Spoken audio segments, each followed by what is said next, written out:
pretty good. Do you guys care if I walk on again? Is that okay? Yeah. That felt pretty good, okay. Yeah! I know I was gonna pay for that one. Okay, so for those of you who don't know me or can't read the screen, my name is Johnny, and I'm a sophomore here at CCU. And I'm on the cross-country team. I'm excited to see these guys here out supporting me tonight, and I'm also on the track team. And I just wanted to share a few things about myself, just maybe so that you guys can relate a little bit more to me and where I'm coming from before we dive into the message. And the first thing that I wanted to say is that I'm from a severely underrated state. And that state is the state of Iowa. Go Hawks. I think the only person in this room that probably understands that is Olivia. Olivia's from Iowa too. But not only that, I was raised in Iowa, but I was born in Kansas. So now you're probably thinking to yourself, okay, who invited the lamest guy on the campus who was born in Kansas and raised in Iowa to come and speak to us when I could be sleeping right now? And the answer is Myrell. Where's Myrell at? Myrell's the one that invited me. All right, there he is, right there. So if you have any problems with anything that I'm saying or any complaints about anything that's going on up here, you can blame him. Don't look at me, though, at the end of the night. Just kidding. We obviously love you, Myrell. And another thing about myself is that I'm a PK. And if you don't know what a PK is, you might not be one, but a PK is a pastor's kid. Yeah. And we are a special breed of child that thought that saying a swear word in high school was pretty dang rebellious. And I guess the more that I think about it, saying a swear word on this campus is pretty rebellious too. It's kind of like that thing where, like, if a tree falls in the forest but no one's there to hear it, does it really make a sound? It's like if you say a swear word on CCU's campus but there's not an RA to hear it, did you really swear?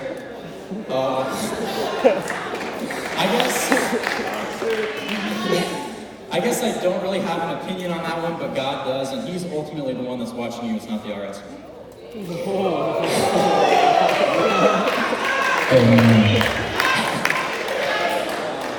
But not only was that kind of rebellious in high school, but also I wasn't allowed to watch certain shows when I was growing up. One of those shows was I was not allowed to watch SpongeBob SquarePants. Is there anyone else out here that wasn't allowed one? All right, yes, I knew deep down that I was not going to be the only person that wasn't allowed to watch that show, so I'm glad that I'm not alone, especially since about 25% of all pop culture references come from that show. But it was way worse in elementary school. It was more like 90%. So thanks, Mom and Dad, for making me feel excluded from all those shows after all. Anyway, I'm actually pretty grateful of where I was raised and how I grew up. And I'm also kind of proud of how I ended up in Ohio. And I hate to get so deep so quick, but something happened to me my senior year that really tugged on my heart and broke my heart for this state. And I don't really know how to put this into words, but luckily there is a video of it. So if you guys would just face your attention to the screen and watch this video with me, please.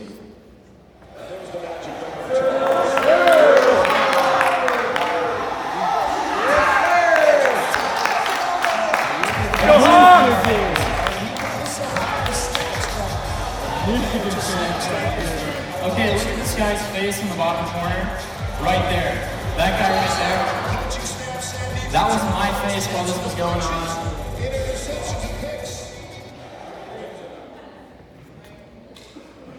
Okay, I actually thought that was going to feel really good playing that video. And I was absolutely right. That felt awesome. And I have no regrets. And at this point, I could probably walk off the stage and feel completely fine with everything I said to you. But I'm sure all of you guys are just begging to hear more, especially after I just insulted probably more than half of you. So I'm going to keep going.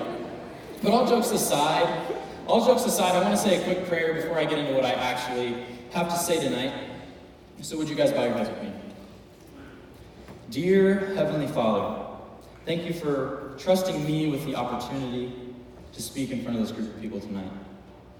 And I pray that as we leave tonight, we are in a better place in our relationship with you and our relationship with your Son than we were in when we walked through those doors. All of those things I just want to pray in your heavenly name. Amen. So let's kind of set the scene of where we're going to be tonight, and it takes place in the Old Testament. And it's after the Israelites had been freed from Egypt and they had been wandering the desert and they're pretty tired and they're pretty worn out, and ultimately a lot of bad decisions have doomed them from ever entering into the Promised Land. But Moses is still their leader, and Moses is a great leader, but his time is kind of winding down, and in the end of the book of Deuteronomy, God tells Moses that it's time to say his final goodbyes. And I don't know if anyone here has ever seen The Bachelor before, but it's kind of like God was Chris Harrison, and he's coming down and he's saying, Moses, Israelites, it's time to say your final goodbyes. So God, I'm sorry, that was a bad joke. And this part isn't even in my notes, but I was raised with 3 sisters and a mom and my dad. So the girls were 2 to 1 to the guys, so there was twice as much estrogen as there was testosterone. And as much as I hate to admit this, I have seen a season or 2 of The Bachelor. But that's probably the most feminine thing about me, I'd have to say, and if that's as bad as it gets, then I'm going to consider that a win. But anyway, sorry about that. That wasn't even in my notes, but I'm going to get back to the story. So Moses says his final goodbyes, and he goes and he passes away, and now the Israelites are kind of looking around like, what are we supposed to do next? They didn't really know what to do because Moses was such a great leader, and it verse kind of epitomizes how great of a leader he was, and we can see that in Deuteronomy 34, verse 10, where it says that never since has there arisen a prophet in Israel like Moses, whom the Lord knew face to face. The Lord knew Moses face to face. Imagine that being said about your life after you're gone. Fill in the blank there with your name. Johnny, the man the Lord knew face to face. He was the real deal, and he was with the Israelites since their freedom, and now he's gone, and they're looking around like they don't know what to do. But God still has a plan. He always has a plan, and we can see this in the first chapter in Joshua in verse 1, where God's calling upon a new leader. You can probably guess what his name was, Joshua. And it starts in verse 1, and it says, after the death of Moses, the servant of the Lord spoke to Joshua the son of Nun, Moses' assistant, saying, my servant Moses is dead. Now proceed to cross the Jordan, you and all this people, into the land that I am giving to them, to the Israelites. So Joshua has been entrusted with leading the Israelites. This is a huge role. So let's pause for just a minute. This isn't the first time that we see Joshua in the Old Testament. Actually, we can observe him earlier. He was one of the 12 spies that was sent out into enemy territory, and he was one of the 2 that came back confident that with the power of God, they could conquer the land. So he was actually going to be able to enter the Promised Land one day, but none of the other Israelites, except for Caleb, who was the other of the 2 spies that was sent out, was going to be able to enter. But yet we can still observe that he was feeling scared. A man of his faith was still scared being trusted with the leadership that Moses had. Have you ever felt like the weight of the world has just been dropped on your shoulders? I can tell you right now that I kind of know what it feels like to have the weight of the world dropped on my shoulders. And not so long ago, I had a Moses-like figure in my life pass away. And that man was my dad. He was the leader of my family. He took care of my mom, he took care of me, and he took care of my sisters. Not only that, but he was the leader of my church. Before my first birthday was when we moved from Kansas to Iowa, and when we went there, the church that my dad took on, Antioch Christian Church, was running about 200 people or less a weekend.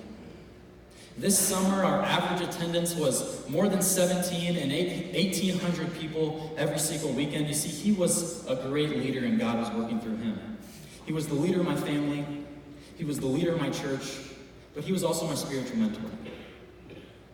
Every morning that I would wake up and I would go to school, my dad would be in the living room reading the Word. And it was because he wanted to set an example for me and my sisters, but he also loved God's Word and loved Jesus so much that he was willing to wake up before me every morning and do that so that I could witness and see that. There wasn't a single meal that he wouldn't have one of my sisters and I pray before we started eating. And there was not a single opportunity that my dad would miss where he could tell me that he loved me. My dad was the closest man to anyone I knew who knew the Lord face to face. It was this past June. It was actually 4 months and 2 days, it will be 4 months ago. It was just like every other morning in the summer, and I was going to get in my car and drive to my high school, and that's where a bunch of people from my team would meet. And I was training with some guys that were working for marathons, and we were all graduated, but we would still meet together and run together, except this morning was a little different. This morning, when I got back to my car, and my watch was in range of my phone that was in my car at the time, a message popped up on my screen that no one should have to read. It said, "He's not breathing." And at the time, I didn't really know what that meant. All I got was the scrambled messages that my mom was sending me in between whatever she was doing with my dad at the time. And I got in my car and I drove to my house. And I picked up my older sister and we grabbed clothes, we grabbed food. We still didn't know what was going on. And we got in the car and we drove to the hospital. Except we beat my mom there, but we also beat the ambulance there. And as we were walking into the waiting room, an ambulance pulled in front of my sister and I. But the lights weren't flashing. And that ambulance was not in a rush to get anywhere, and that was the first time where I kind of panicked and I freaked out, and I didn't know what to do. Shortly after, my mom shows up to the emergency room and they usher us into the family room. And not 10 minutes later than my mom getting there, 45 minutes since I got that first text, this image still burned in my head. Sometimes it keeps me up at night. Of two doctors, white lab coats, a stack of papers in their hand, walking into the room to tell me that my Moses, the leader in my life, didn't make it to the hospital. This wasn't supposed to be part of the plan. You know, I was interning for my dad this summer. He was supposed to teach me how to preach. I'm a preaching major, and I was going to follow in his footsteps. And when I graduated here, I was going to go back home, and I was going to learn under him, and they were going to hire me, and all of a sudden that plan was gone. I wasn't supposed to be the person that was getting counseled to because they just lost a family member. I was supposed to be the person doing the counseling. I wasn't supposed to be the one sitting next to my mom, helping her fill out the paperwork and deciding what funeral home my dad's funeral was going to be at, so that they could release his body. And I can only imagine that Joshua in this situation is feeling something similar. So what happens next? Let's get back to the story. The Bible says in Joshua chapter 1, verse 9, God tells Joshua, "I hereby command you,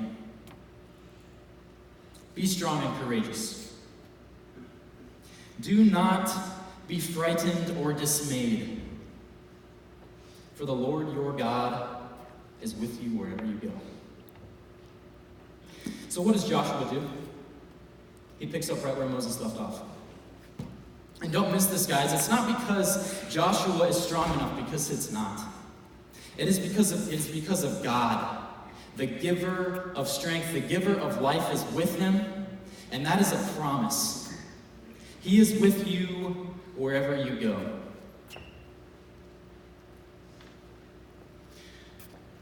That Moses in your life isn't always going to be there for you. Whether your Moses is your mom or your dad, maybe it's your best friend. Maybe it's your spouse or maybe it's your grandpa. It doesn't matter who it is. What matters is that they're human. And that none of us ever know when our time is going to be. They aren't always going to be there for you, but God is. And God will be. But what does he ask of us? He asks and he says, be strong and be courageous. And notice that in this verse, it's not just a suggestion, guys, it is a commandment. God is commanding you to be strong and to be courageous because he's with you wherever you go. So maybe you don't have a Moses in mind, and that's okay. But every single person in this room, the student body here, one day is going to inherit those leadership roles in our churches. They're going to inherit those leadership roles in our businesses, in our families, in our community, even our country. Isn't it refreshing to know that even in the midst of our trials and our hurts, as we step into those roles, we can have peace and know that we can have strength and courage knowing that the God of all power is by our side no matter what happens. And as followers of Jesus Christ, we are called to be that example every single day when we pick up our cross. Think about the people in this room right now. Freshmen, who are you looking up to? Probably the sophomores.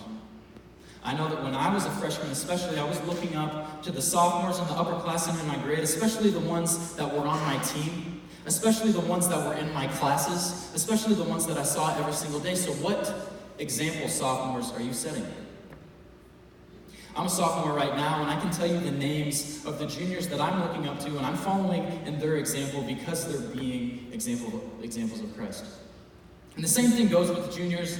Seniors, are you setting that example? And freshmen, you're not off the hook either, because I remember when I was a senior in high school, looking up to the freshmen in college and thinking to myself, if those guys could do that, I can too. So are you leading with strength? And are you leading with courage? So now you might be asking yourself, okay, well, I know I should be strong and I know I should be courageous, but what does that actually look like? Well, this summer I had an example in my life of strength and courage, unlike anything I had ever seen before in my life. So let's get back to my story. As we're sitting there in the hospital room, we're given a few minutes by ourselves to just let everything out. To cry. To try to understand. To put our minds together and actually think about what just happened. And I'm sitting next to my mom as she's making those tough phone calls. As she makes the phone call to her parents to let them know that her husband has just passed away.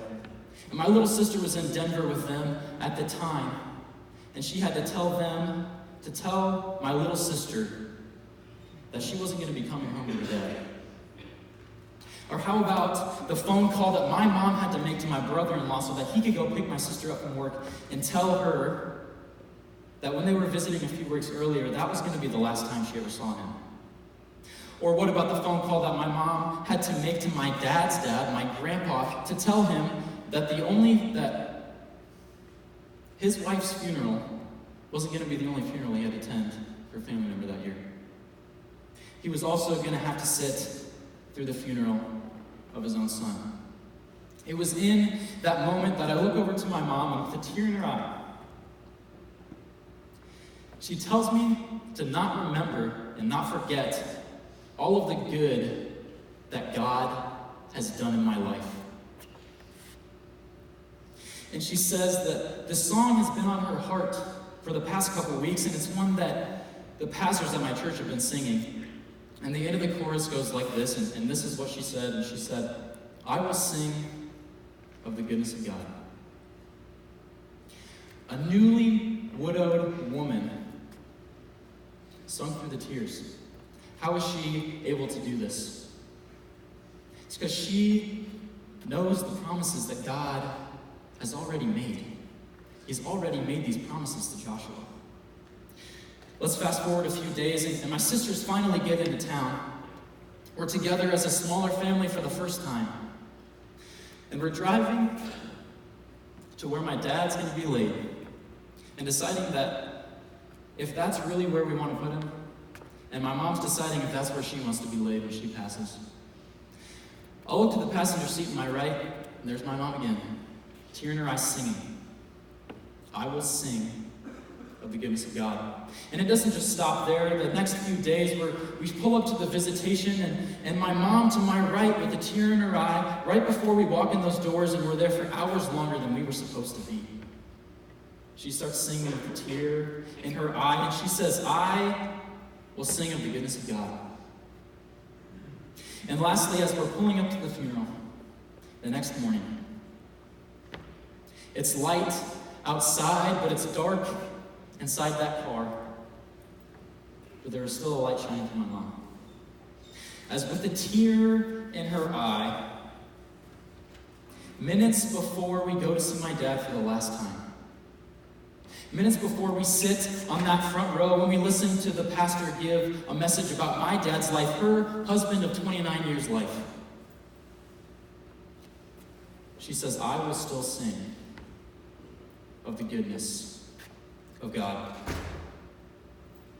My mom did not let death rob her from the life that God promises us through living for Him. And she did not forget the promise that God made to Joshua that no matter where you go, I will be there too. And notice that's where the verse ends. There's nothing after that. There's no exceptions. That means wherever you go, if you're in the hospital room, when you're at the visitation, when you're at the funeral, when you're sitting in the audience, when you're in your dorm room and your roommate goes to bed and you feel all alone. She remembered that God promises to be with you, but not only that, that God gave His Son Jesus, and God has felt every single pain that she could ever feel. He's lost family members. He's experienced physical pain. He's experienced neglect. He's experienced loneliness. He experienced hurt.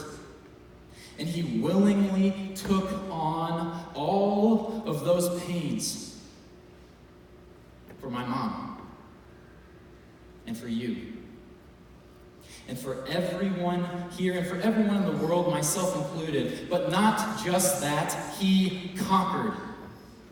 Jesus conquered the grave so that one day we can rest assured knowing that we will be with Him. And we're with Him right now. There's one more quick story I want to share with you guys before the band comes back up. My church sponsors a middle school week camp, and just because my dad passed away, we still were going to go, and we still were going to sponsor it. And my dad was the person that usually spoke at those kind of things. And what he would do is he had a sermon series, and every weekend would be something different. And then he'd take that series and he'd modify it so that it made sense to middle schoolers. And he put it in more middle schoolery terms. I'm sure you know where I'm going with that. But the person that was now in charge of doing those roles, he's a great guy, pastor at our church. And as the sermon series was called Why, and as he was doing research as to what he was going to say, he was looking through my dad's sermons, and he came across a quote from my dad that I wanted to share with you guys tonight. The quote reads this. My dad said, "By the way, if you happen to be at my funeral and you see me laying in the casket, you should be crying for yourself, not me. Because I will have Jesus, and everything in my life will finally be made right. And not because I'm a good guy." He goes on to say, "Hi, my name is John, and I'm the worst of sinners. There is just no way that I am good enough to get into heaven. It's because of Jesus. And that's all there is to it."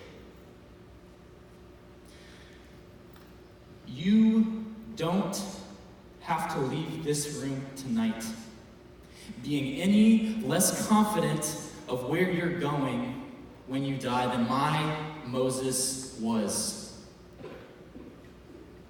I'm going to be here.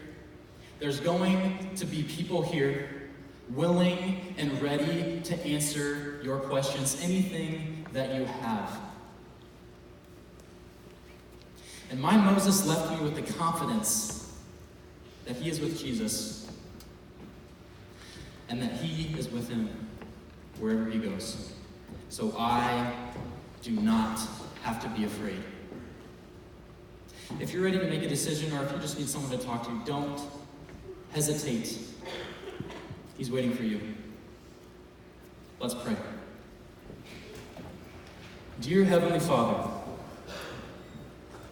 you are so, so good. Allow us never to forget all of the times that you have been good and you have been faithful in our lives. And allow us also not to forget the promise that you have made to us, that we can be strong and we can be courageous, knowing that you are with us no matter where we go. And that means wherever we go on this earth, and if we trust in you, wherever we go when we die.